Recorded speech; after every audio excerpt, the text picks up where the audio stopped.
Vous allez vous dire, Asma, elle est tout le temps bourrée tous les week-ends. Non, pas du tout.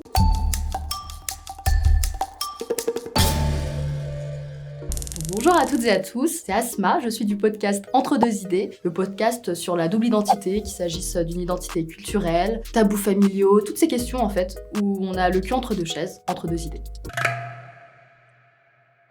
Je pense que le premier levier, c'est le bouche à oreille. Vraiment, le bouche à oreille, c'est le levier avec lequel j'ai commencé. C'était d'abord mes amis, ma famille, et puis après, les personnes que j'interrogeais. Je pense aussi aux soirées, toutes bêtes. T'es bourré, t'es en soirée, t'as juste envie de parler de tout et de rien, et puis en fait, il y a un moment, tu parles de ton podcast. Tu peux dire, bah voilà, moi j'ai un podcast, ah ouais, d'accord, ok, ça parle de quoi ? Mon deuxième levier, je pense que ce serait Instagram, pour plusieurs raisons. Déjà, pour le visuel, il y a des gens qui, même s'il y a que du son, ils veulent savoir, il y a qui derrière en fait, qui est devant le micro. Voilà, il y a un levier visuel. Bon bah, pousser le levier visuel, je pense que c'est un très bon moyen. Et puis le troisième, je pense aussi que c'est tout ce qui tourne autour du club au chat, des rencontres en fait, avec des podcasteurs, des podcasteuses. C'est tout ce qui passe par là, donc réseautage à fond.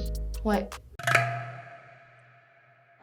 Alors je pense que mon format préféré, c'est la story. La story Instagram, c'est vraiment ce qui fonctionne bien en termes d'interaction. Il suffit juste de poser une question à la personne aussi qui est face à nous en story, qui connaît le podcast, qui sont peut-être pas forcément visés ou touchés par ce sujet-là. Voilà, de poser une question. Quel est le prochain sujet que vous aimeriez qu'on aborde ? La prochaine, le prochain interrogé, ça sera qui ? Voilà, toutes ces choses-là, toutes ces questions, on peut le faire aujourd'hui avec les fonctionnalités d'Instagram, donc autant les utiliser.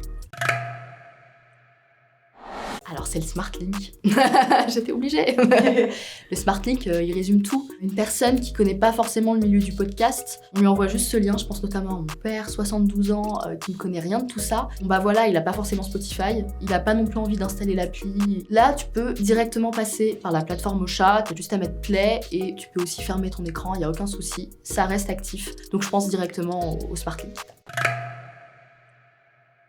Il y a d'un côté les réseaux sociaux, on peut trouver des belles personnes, vraiment de très belles personnes et de très beaux résumés, de très belles histoires, mais je pense aussi à des coïncidences. Ça peut commencer par une soirée. Vous allez vous dire, Asma, elle est tout le temps bourrée tous les week-ends. Non, pas du tout. Mais vraiment, moi j'ai un épisode, c'est parti d'une coïncidence, une personne qui connaissait une autre que je connaissais depuis des années. Je me suis dit, bah c'est le moment parfait pour faire un épisode. Ou sinon, ça peut être aussi au boulot. Et oui, pensez à vos collègues.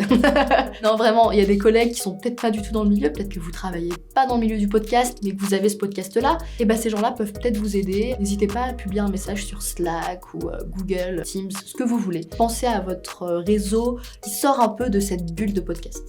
Trop cool. On est good. C'est bon ? Trop cool. Merci beaucoup, Asma. Merci à vous. C'était cool.